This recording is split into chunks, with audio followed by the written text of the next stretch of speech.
Oke, baiklah. Kita mulai perkuliahan geometrik jalan raya.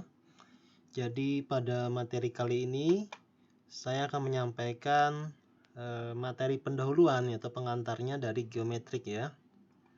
Atau bisa kita sebut materinya adalah sejarah perkembangan jalan ya. Nanti kita akan belajar jenis-jenis jalan atau klasifikasinya, kemudian badan jalan, ruang jalan, kemudian bagaimana tahapan-tahapan untuk pembuatan jalan ya. Oke, kita lanjutkan dulu. Nah, sekarang kita baca dulu pengantarnya. Jadi transportasi secara umum itu dicirikan dengan digunakannya berbagai moda transportasi oleh manusia untuk melakukan mobilitas kegiatan ya, dalam rangka memenuhi hidupnya ya.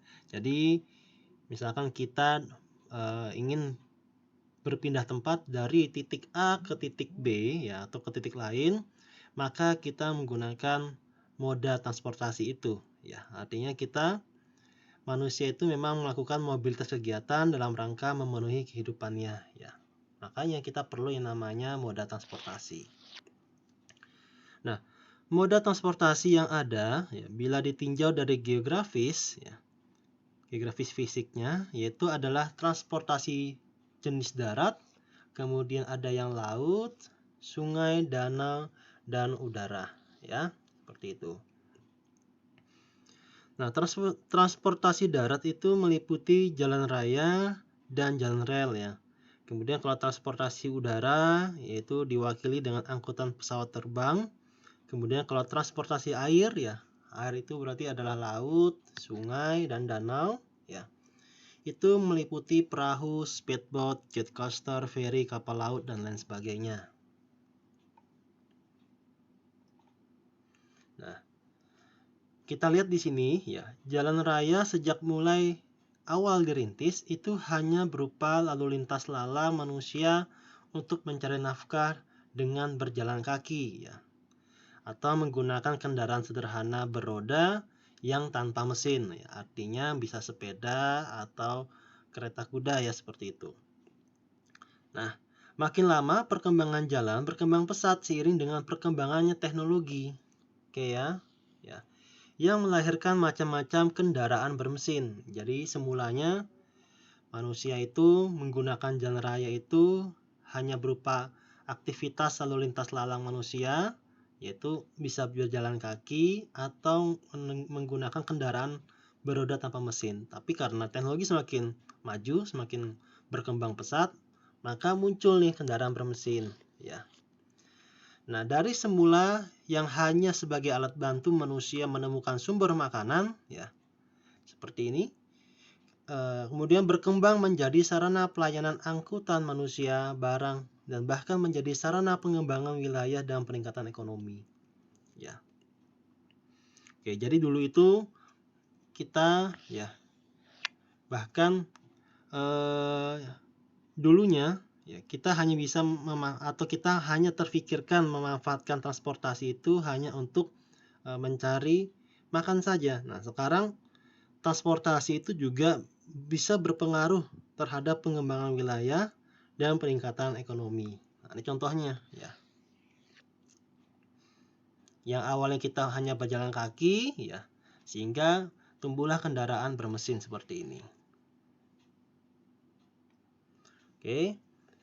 Dengan pesatnya perkembangan jalan ini ya, yang semula hanya dibuat asal jadi saja seperti tadi ya, bahkan tidak menggunakan perkerasan jalan ya atau aspal. Nah, itu sekarang mulai dipikirkan syarat-syarat jalan agar dapat melayani pengguna jalan dengan nyaman, aman, sehat, dan cepat ya. Bahkan disyaratkan untuk memenuhi persyaratan lingkungan. Nah, sekarang itu kita pikirkan ya. Nah, persyaratan geometrik ya adalah salah satu dari persyaratan yang ada untuk memberikan kenyamanan ya, kemudian keamanan dalam berkendara, dan menjaga kecepatan berkendara, seperti itu ya. Jadi banyak syarat-syarat lain di luar syarat geometrik yang merupakan struktur jalan, bahan jalan, pelaksanaan konstruksi jalan, dan lain sebagainya ya. Jadi kalau kita lihat dulu di sini ya, Dulu di sini bisa kita katakan asal jadi saja ya, bahkan tanpa ada perkerasan jalan. Nah, sekarang kita memikirkan bagaimana untuk keamanan, kemudian kenyamanannya dalam berkendara dengan kecepatan yang sudah kita rencanakan. Berarti kita butuh geometrik. Ya, geometrik itu artinya bentuk jalannya seperti apa. Ya, kemudian perkerasan jalannya atau struktur jalannya seperti apa. Intinya kita akan memberikan kenyamanan, keamanan dalam kecepatan berkendara. Ya, seperti itu ya.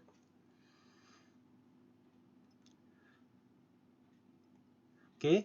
Nah, secara umum konstruksi jalan raya tidak hanya terbatas pada geometrik jalan saja. Namun untuk pegangan dasar bagi pemerhati, pelaksana, pengawas, dan siapapun yang berkepentingan dalam disiplin ilmu ini, ya. Geometrik jalan merupakan bekal awal untuk mendalami dan memahami pengertian dasar dari suatu konstruksi. Ya. Nah, sesudahnya baru didekati lagi dengan pendekatan struktur, ya, yang lebih mengarah pada bentuk fisik dan kekuatan konstruksi jalannya. Oke. Yang memerlukan penelaahan perencanaan yang lebih matang dan akurat. Jadi kalau kita ingin membuat rute jalan, otomatis kita rencanakan dulu geometriknya. Nah, setelah geometriknya sudah ada, rute jalan sudah jelas, baru kita melanjutkan ke pendekatan struktur, yaitu untuk kekuatan konstruksi jalannya. Ya, nanti teman-teman semua bisa belajar di perkerasan jalan raya ya. Oke. Nah, sekarang kita lihat. Nah, kalau kita belajar geometrik jalan itu ada beberapa elemen ya. Ini adalah elemen dari perencanaan geometrik jalan raya. Yang pertamanya adalah alinyemen horizontal. Nah, nanti juga ada teman-teman belajar yang namanya alinyemen vertikal ya, seperti itu. Nah, sekarang kita baca dulu yang alinyemen horizontalnya. Nah, alinyemen horizontal atau trase jalan terutama dititik beratkan pada perencanaan sumbu jalan. Ya. Pada gambar tersebut akan terlihat apakah jalan tersebut merupakan jalan lurus, ya, ataukah menikung ke kiri, ya, atau belok ke kiri, ataukah dia menikung ke kanan. Jadi ini adalah bentuk jalannya. Apakah jalannya dia terlihat lurus, ya, ataukah menikung ke kiri atau ke kanan. Nah, kemudian sumbu jalan itu terdiri dari serangkaian garis lurus, ya, garis lurus, kemudian lengkung berbentuk lingkaran, ya, dan lengkung peralihan, ya, lengkung peralihan dari garis lurus ke bentuk busur lingkaran, ya. Ibaratnya garis lurus seperti ini, kemudian ada lagi garis lingkarannya, kemudian garis lurus lagi, ya. Nanti teman-teman akan melihat ada beberapa pendekatan untuk kita merencanakan geometrik alinyemen horizontal ya. Nanti apakah pakai yang full circle atau spiral-spiral atau spiral circle spiral ya. Nanti kita akan bahas itu lebih dalam lagi. Nanti di mana kalau kita menggunakan itu ada yang namanya lengkung peralihan ya, lengkung peralihan. Oke. Sekarang perencanaan geometrik jalan itu memfokuskan pada pemilihan letak dan panjang dari bagian-bagian tersebut. Artinya kita menghitung berapa sih atau di mana letak titik TC, kemudian di mana letak titik CT seperti ini, atau berapa panjang radiusnya, ya, seperti itu. Berapa panjang lengkungnya, L-nya, seperti itu ya. Nah, ibaratnya kalau teman-teman semua mendesain, misalnya di sini ada rute jalan, rute lurus seperti ini. Nah, kalau misalnya kita paksakan jalan itu dia siku seperti ini, ya, otomatis saat kita sudah sampai di sini, berarti kendaraan itu akan mengurangi kecepatan, ya, mengurangi kecepatan, kemudian baru belok lagi ke sini. Nah, di sini kita ingin mendesain geometrik jalan bagaimana tadi adalah aman dan nyaman saat berkendara dengan kecepatan yang sudah kita rencanakan. Artinya bisa saja kita beri lengkung di sini. Nah, lengkung di sini. Nah, sehingga apa? Saat tadi dia jalan seperti ini, nah, misalkan kita rencanakan kecepatannya 40 km per jam, ya, kita harus mendesain berapa sih radius yang harus kita perlukan, ya. Radius yang kita perlukan itu berapa? Supaya kecepatan itu bisa tercapai saat kendaraan itu dia berbelok. Misalkan 40 km per jam, berarti kita harus merencanakan radius agar kendaraan itu bisa melewati jalan ini, ya, melewati tikungan dengan mulus tanpa harus mengurangi kecepatan. Oke, nanti teman-teman semua juga akan belajar yang namanya gaya sentrifugal, seperti itu. Oke, ya. Jadi letak dan panjang dari bagian-bagian tersebut ini artinya garis lurusnya, lengkung bentuk lingkarannya, berapa panjangnya dan di mana lokasinya, kemudian apakah perlu lengkung peralihan atau tidak, ya. Seperti ancang-ancang mau berbelok seperti itu. Nah, sama seperti ini ya. Nah, yang ditanyakan ada berapa radiusnya, seperti itu. Oke. Yang tentunya ini adalah sesuai dengan kondisi medannya sehingga terpenuhi kebutuhan akan pengoperasian lalu lintas dan keamanan, ya. Ditinjau dari jarak pandangnya, sifat mengemudi kendaraan di tikungan, seperti itu.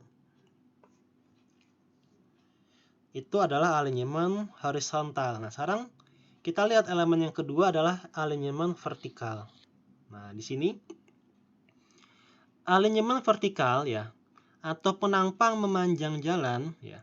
Pada gambar tersebut akan terlihat apakah jalan tersebut landai, ya, artinya dia datar saja, apakah dia mendaki atau dia naik, ataukah dia menurun, ya, seperti ini.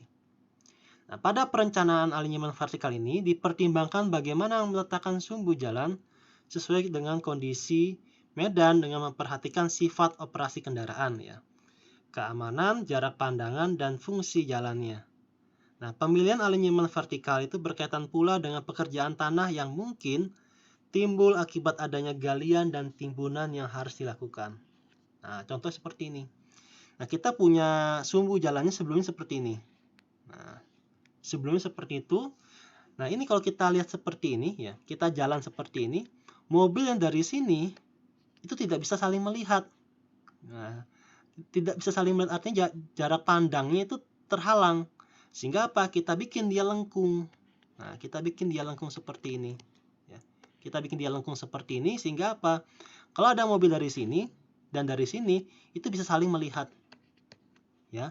Artinya kita juga memikirkan keamanannya. Ya. Kemudian jarak pandang yang jelas seperti itu. Ya. Itu kalau misalkan kita naik, ya. Nah, atau cembung namanya. Ada vertikal cembung, nanti juga ada namanya vertikal cekung, ya. Kalau cembung itu kita artinya tanjakan, kalau cekung itu artinya dia turun seperti ini. Nah, kayak gini artinya dia turun, ya. Artinya apa? Tadi apa? Akan berkaitan dengan galian dan timbunan. Otomatis di sini akan kita gali tanahnya. Nah, tanah di sini akan kita gali dan tanah ini harus kita pindahkan ke timbunan yang lain. Misalkan saya gambar jalan kita, ini tapak samping, ya. Misalkan seperti ini, dia naik, kemudian dia turun, kemudian naik lagi, misalnya seperti itu. Nah, di sini ada mobil, ya, naik ke atas sini. Nah, di sini harus kita hitung alinyemen vertikalnya, ya, berapa yang harus kita bikin di sini. Nah, lengkungnya berapa? Lengkungnya. Kemudian di sini supaya dia tidak curam, maka kita bikin lengkung seperti ini. Nah, seperti itu, ya. Jadi dia seperti ini jalan nanti. Nah, sehingga apa? Ada yang harus kita gali di sini. Nah, ada yang harus kita gali di sini. Kemudian juga ada yang harus kita timbun di sini. Nah, timbun di sini. Seperti itu. Jadi berapa galiannya dan berapa timbunannya. Itu kalau kita merencanakan alinyemen vertikal, otomatis nanti kita akan belajar namanya galian dan timbunan, ya. Ada yang kita gali dan ada yang kita timbun. Seperti itu. Tapi kalau alinyemen horizontal ya sudah cukup seperti ini saja. Artinya kita nanyakan berapa radius beloknya. Ya. Radius ini bertujuan agar kecepatan itu masih bisa kita capai. Ya, kecepatan rencana kendaraan masih kita bisa capai. Jangan sampai kita menggunakan radius yang kecil sehingga nanti kecepatannya akan berkurang saat di tikungan. Ya. Walaupun kalau kita menggunakan radius yang besar, otomatis biaya juga akan semakin besar. Oke, ya. Mungkin nanti efek lingkungannya adalah pembebasan lahan di sini. Ya, pembebasan lahan. Kenapa? Kalau jalan sebelumnya seperti ini, ya kan? seperti ini. Nah, otomatis ada pembebasan lahan di sini. Oke. Nah, sekarang kita lihat klasifikasi jalan ya. Jadi nanti kira-kira teman-teman semua sudah punya gambaran kalau belajar geometrik jalan raya, berarti kemungkinan nanti yang akan kalian perdalam di situ adalah alinyemen horizontal dan alinyemen vertikal ya. Nanti mungkin selanjutnya ada lagi materi tentang persimpangan jalan seperti itu.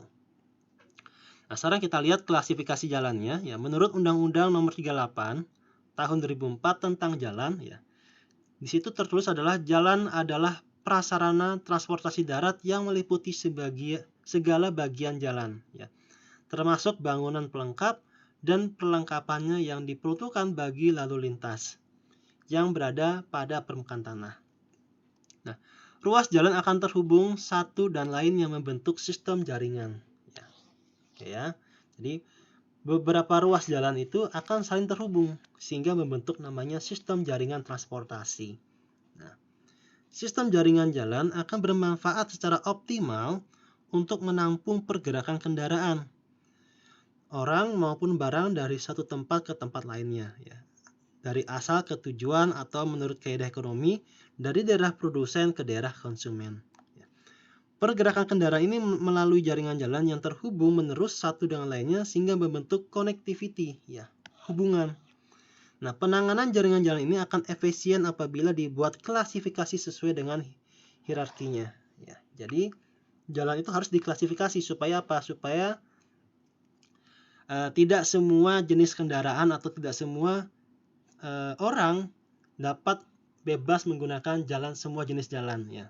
Seperti itu. Kalau misalkan kita jalan kota, ya mungkin kalau misalkan untuk muatan berat ada jalan khususnya.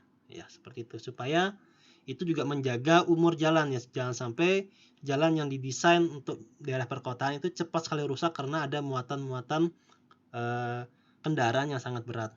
Ya. Sehingga harus diatur. Nah, diatur jaringan jalannya. Jangan sampai sistem transportasinya atau sistem jaringannya itu dia semeraut ya, artinya kesana kemari jaringannya dia boleh, nah, atau jangan seperti itu. Nah, sekarang kita lihat yang pertama adalah klasifikasi jalan menurut fungsi atau perannya. Jadi kita membedakan jenis-jenis jalan berdasarkan fungsi atau peran.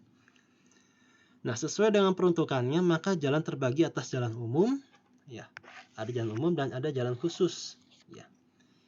Jalan umum di mana peruntukannya untuk lalu lintas umum dan jalan khusus di mana peruntukannya bukan melayani lalu lintas umum ya, dalam rangka distribusi barang dan jasa yang dibutuhkan.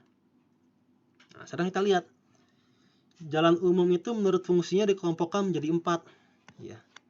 Yang pertama jalan arteri, jalan kolektor, jalan lokal, sama jalan lingkungan ya. Kita baca dulu. Jalan arteri ya adalah jalan yang melayani angkutan jarak jauh ya, kecepatan yang sangat tinggi ya. Kemudian jumlah jalan yang masuk dibatasi secara efisien ya. Kalau jalan kolektor adalah jalan yang melayani angkutan pengumpulan atau pembagian ya, atau pemecah dengan ciri-ciri perjalanan jarak sedang ya. Kecepatannya rata-rata sedang dan jumlah jalan masuknya itu masih dibatasi. Kemudian kalau jalan lokal, ya, jalan yang melayani angkutan setempat atau lokal dengan ciri-ciri perjalanan jaraknya dekat, kecepatannya rendah, dan jumlah jalan masuknya itu tidak dibatasi. Jalan lingkungan merupakan jalan umum yang berfungsi melayani angkutan lingkungan dengan ciri jarak perjalanan dekat dan kecepatannya rendah. Ya, ada 4 ya, jalan arteri, kolektor, lokal, dan lingkungan. Nah, ini contohnya. Jadi kalau misalkan kita ingin mendesain jaringan jalan ya. Nah, jaringan jalan ini otomatis kita desain supaya tidak semeraut ya. Artinya jangan sampai ada penumpukan lalu lintas di satu ruas jalan. Nah, di sini kita lihat ada area publik dan ada area komersil ya. Tadi apa? Jalan arteri adalah untuk jalan yang jaraknya jauh. Ya, jaraknya jauh dan kecepatannya tinggi, berarti bisa kita buat jaringannya ada di tepi area publik seperti ini. Nah, jadi yang hitam tebal ini adalah jalan arteri. Kemudian jalan kolektor adalah pengumpul atau pemecah. Nah, bisa saja nih. Dari sini bisa kita pecah jalannya ke sini. Ya, seperti itu. Misalnya dari sini bisa kita pecah seperti itu ya. Jadi bisa pengumpul dan pemecah. Nah, jaraknya ya jarak lalu lintasnya bisa sedang. Artinya tidak sejauh dari jalannya arteri seperti itu. Nah, pengumpul dan pemecah.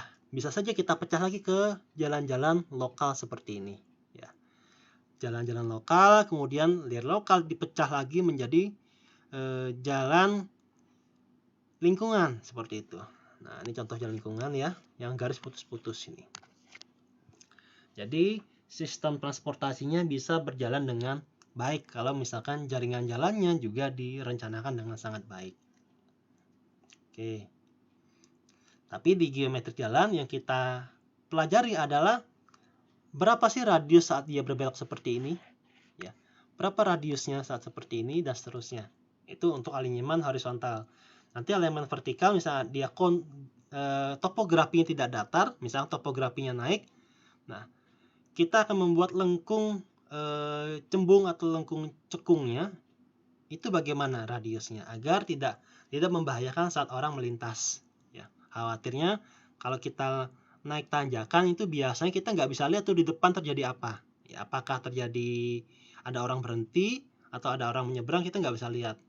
Nah, itulah kalau kita resiko kita melewati alinyeman vertikal yang kurang baik ya.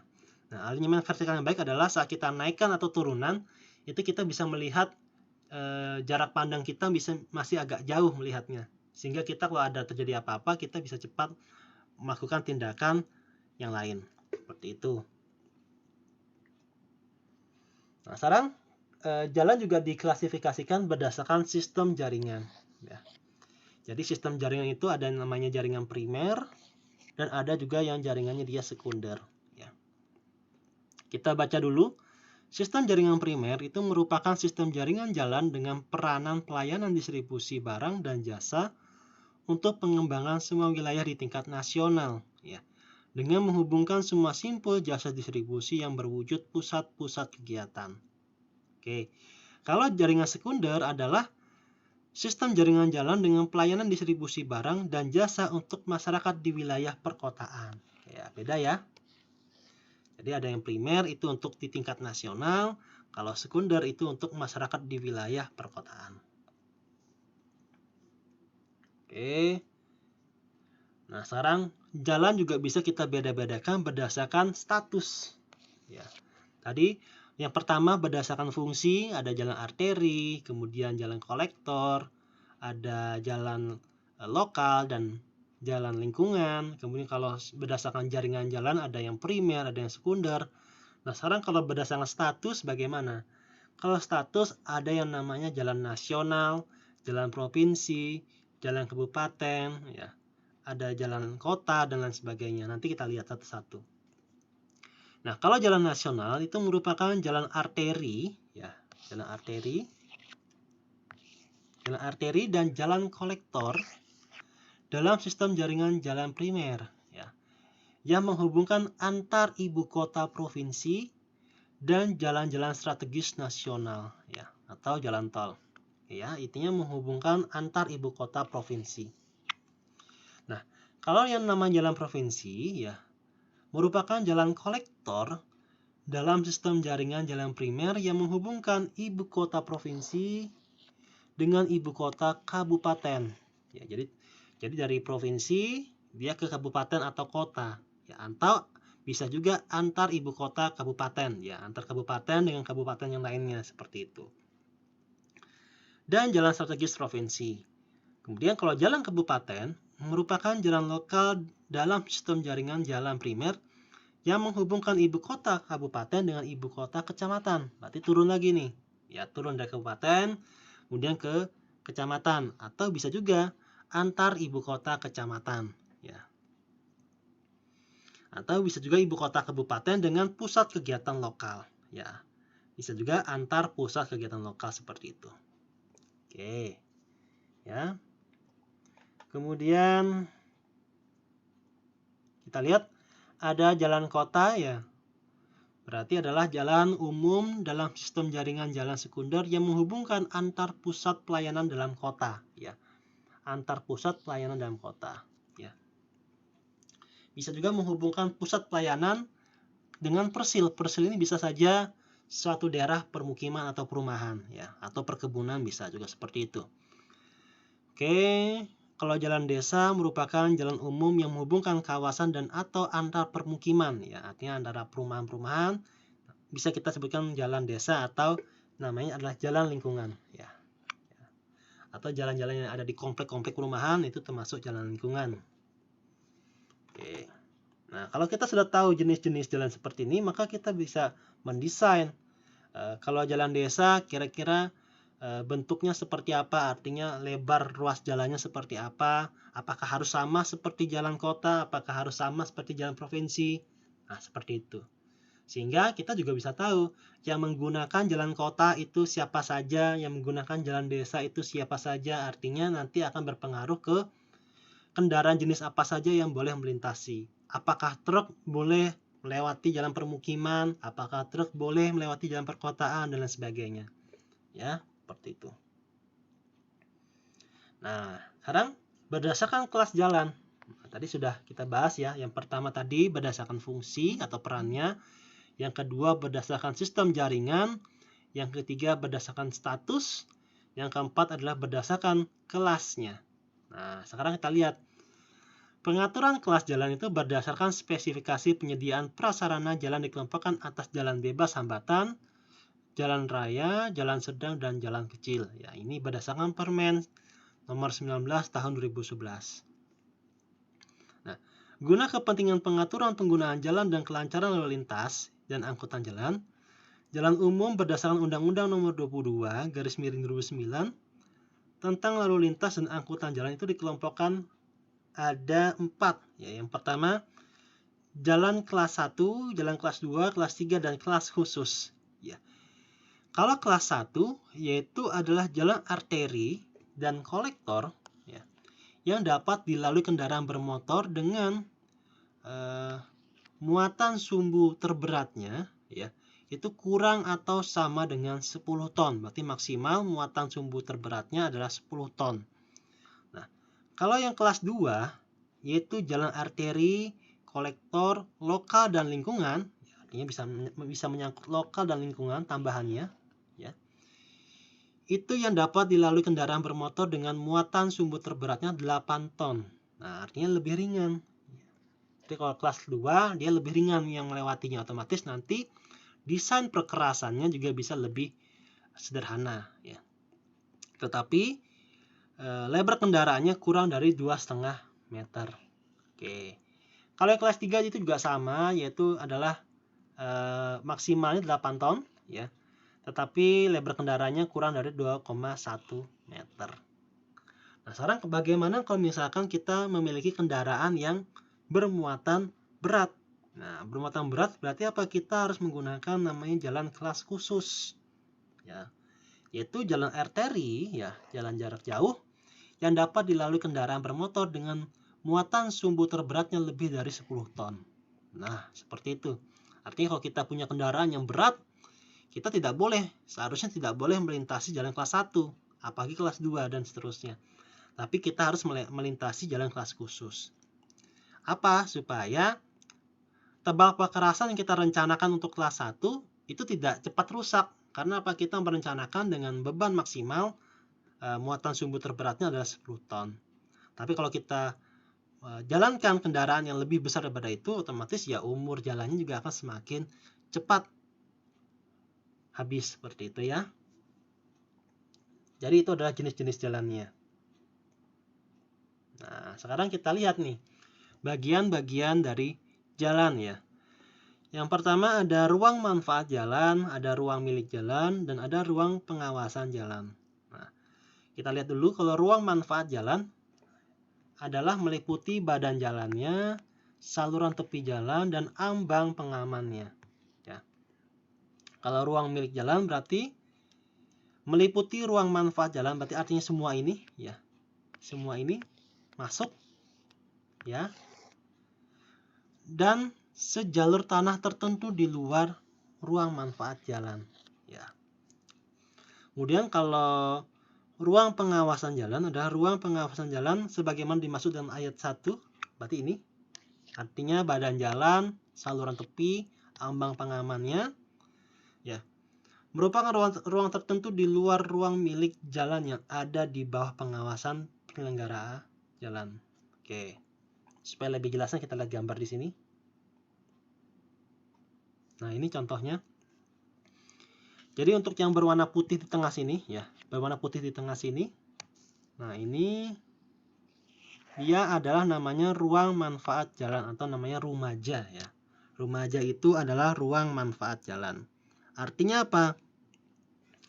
Dari titik A, ya, yaitu jalur lalu lintasnya, kemudian bahu jalannya sampai ke C. C itu adalah saluran tepi.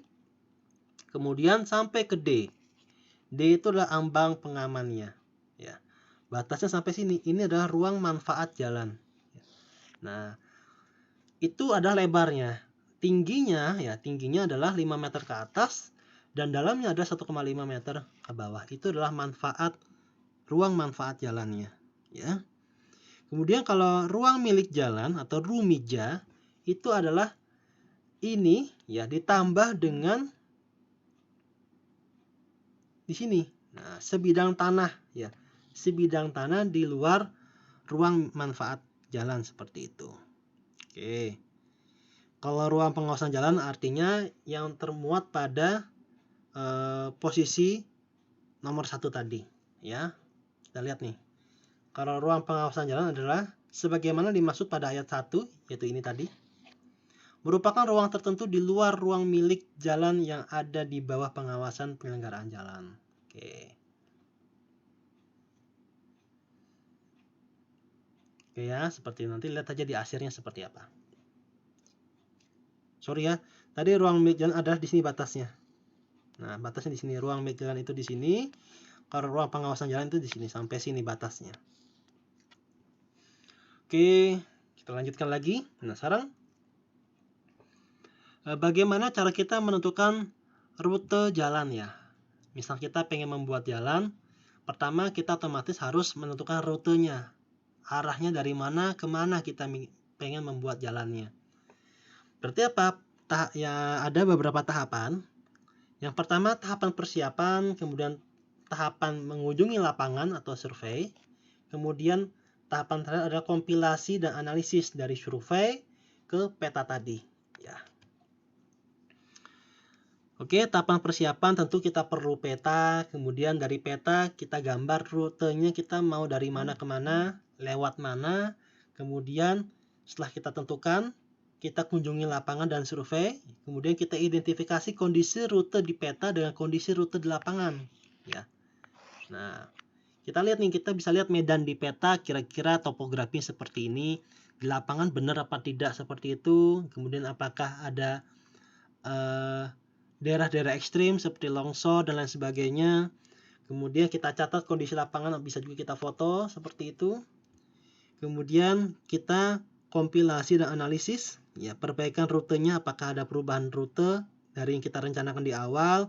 Kemudian kita persiapan untuk survei detail, ya, artinya pengukuran koordinatnya di mana saja. Oke. Faktor pertimbangan dalam penentuan lokasi jalan atau rutenya, yang pertama medan dan topografi itu sudah jelas. Jangan sampai kalian membuat jalan itu terlalu menukik, ya, atau terlalu tinggi. Kemudian perpotongan dengan sungai, ya, kita lihat juga daerah-daerah aliran sungainya di mana saja posisinya. Kemudian daerah lahan kritis, ya, seperti itu juga, apakah ada longsor ataukah ada bahaya-bahaya lain seperti itu. Kemudian ini juga sama, ya, daerah aliran sungai sama ini. Kemudian material konstruksi jalannya, ya, bagaimana cara kita mobilisasi dari pabrik ke set lokasi kita, apakah mudah atau sulit. Kemudian galian dan timbunannya seperti apa, ya. Kemudian pembebasan tanahnya, otomatis apakah tanah itu milik negara sebelumnya atau milik warga, bagaimana pembebasannya, administrasinya. Kemudian lingkungan dan sosial juga, bagaimana dampaknya jika kita membangun jalan di situ. Oke, kita lihat satu persatu. Nah, pengaruh medan dan topografi, ya. Di sini ada 3 poin. Jarak terpendek belum tentu merupakan jalan yang paling optimum. Misalkan kita pengen jalannya adalah dari titik A menuju titik B sini. Tentu yang terpendek adalah kita ambil jalannya adalah arah garis lurus seperti ini. Itu paling pendek, ya, paling dekat. Tetapi belum tentu dia optimum. Karena apa? Di sini kalau kita lihat topografinya, ini bisa saja dia gunung di sini, ya. Artinya meninggi, ya. Konturnya tinggi di situ. Kalau kita bikin jalan di situ, otomatis ya biayanya otomatis akan lebih besar. Kemudian apakah kendaraan kita mampu apa tidak untuk menukik setinggi itu.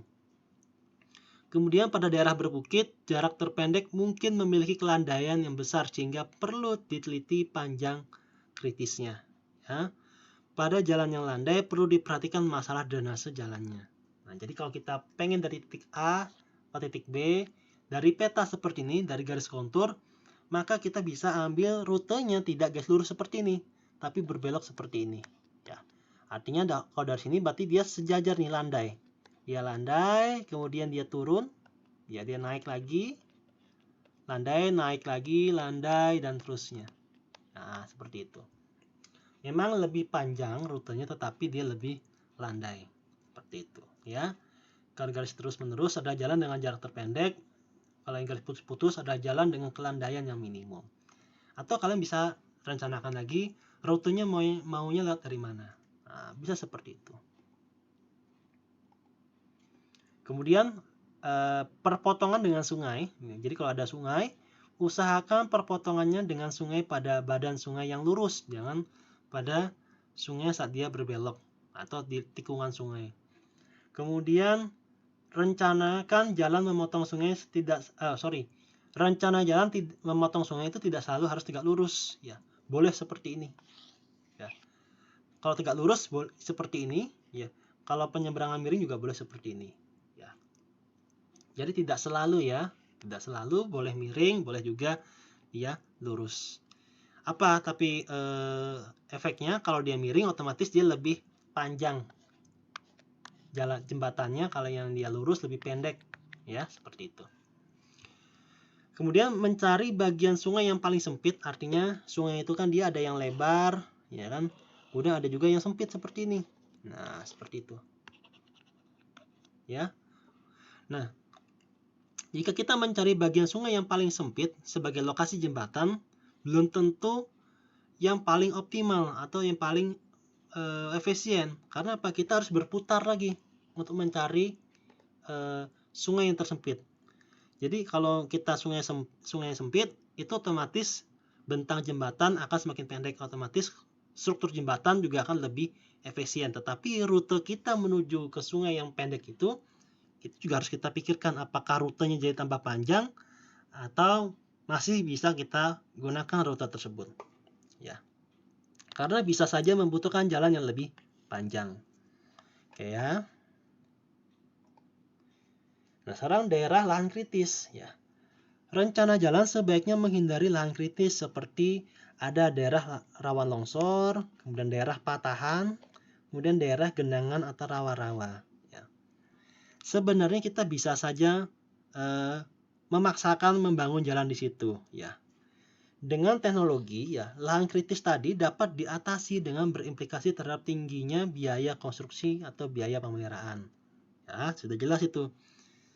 Kalau bisa dihindari, tapi kalau misalnya tidak bisa, ya sudah, berarti kita harus atasi. Misalkan daerah rawan longsor, berarti kita harus membuat struktur dinding penahan tanah atau gravity wall atau retaining wall. Misalkan di daerah patahan, berarti kita harus membuat jembatan, ya. Daerah genangan atau rawa, berarti kita harus ada dua opsi, bisa kita melakukan perkuatan tanahnya, ya, atau kita timbun tanahnya, atau kita bangun jembatan layang di atasnya, bisa seperti itu. Tapi ingat, itu akan tingginya biaya konstruksi dan biaya pemeliharaan, ya. Oke, kalau bisa dihindari itu bagus. Kemudian daerah aliran sungai, ya. Daerah aliran sungai adalah daerah yang air hujannya mengalir ke sungai tersebut, ya. Jalan yang dibuat di atas punggung biasanya tidak terjadi perpotongan dengan aliran air, ya. Jika memang berpotongan dengan aliran air, maka kita perlu jembatan atau perlu gorong-gorong atau jenis struktur yang lainnya, ya. Nah, kemudian galian dan timbunan, ya. Jalan yang dirancang dibangun di permukaan tanah existing, ya, atau tanah asli, dapat meminimumkan pekerjaan galian dan timbunan. Galian atau timbunan yang terlalu dalam atau tinggi akan membutuhkan penanganan khusus terhadap dinding galian, ya, atau timbunan untuk menghindari terjadi longsor. Nah, seperti itu. Otomatis nanti kalau kita menggali yang dalam, metode pelaksanaan juga harus dipikirkan, ya. Jangan sampai saat kita menggali terjadi longsor di situ. Otomatis metode pelaksanaan penggalian dan stabilitas galian itu harus kita rencanakan saat metode konstruksinya. Kemudian pekerjaan galian dan timbunan diusahakan seimbang, ya. Tidak semua bahan galian dapat dimanfaatkan sebagai bahan timbunan, tergantung dari karakteristik tanahnya. Apakah berat jenis tanahnya, sudut geser tanahnya, sama kohesinya. Itu nanti kalian akan belajar di geoteknik, ya. Artinya akan belajar di materi timbunan, ya, seperti itu. Otomatis tidak semua tanah yang habis kita gali itu kita bisa manfaatkan sebagai timbunan. Tergantung dari parameter tanahnya, ya, seperti itu. Kemudian lingkungan dan sosial, ya. Lalu lintas pengguna jalan menghasilkan polusi udara, suara, dan getaran, otomatis itu akan berdampak buruk bagi lingkungan, kemudian menurunkan kualitas lingkungan hidup masyarakat, ya. Itu efeknya. Kemudian di daerah hutan, lindung, atau cagar alam tidak disarankan dibangun jalan untuk kendaraan bermotor. Kemudian kecenderungan tumbuh permukiman atau kegiatan lain di sisi jalan, ya, dapat memultiplikasi dampak lingkungan. Misal kita bangun jalan, bisa saja nanti cenderung timbul kegiatan masyarakat atau tumbuh permukiman di sisi jalannya. Kemudian juga kita lihat apakah ada kerugian ekonomi masyarakat sekitar, ya, atau perubahan kehidupan mereka akibat ada jalan baru, misalnya itu kayak jalan tol, ada pembebasan lahan kah atau bagaimana. Kemudian usahakan lokasi jalan tidak melewati daerah-daerah sensitif bagi kehidupan sosial masyarakat. Kemudian perhatikan dampak-dampak yang akan timbul dan identifikasi penanganannya. Oke. Sekian, terima kasih materi dari saya, ya. Nanti untuk diskusi jika ada pertanyaan, teman-teman semua bisa bertanya melalui grup WA yang sudah kita sediakan. Oke. Saya akhiri video ini, saya ucapkan terima kasih.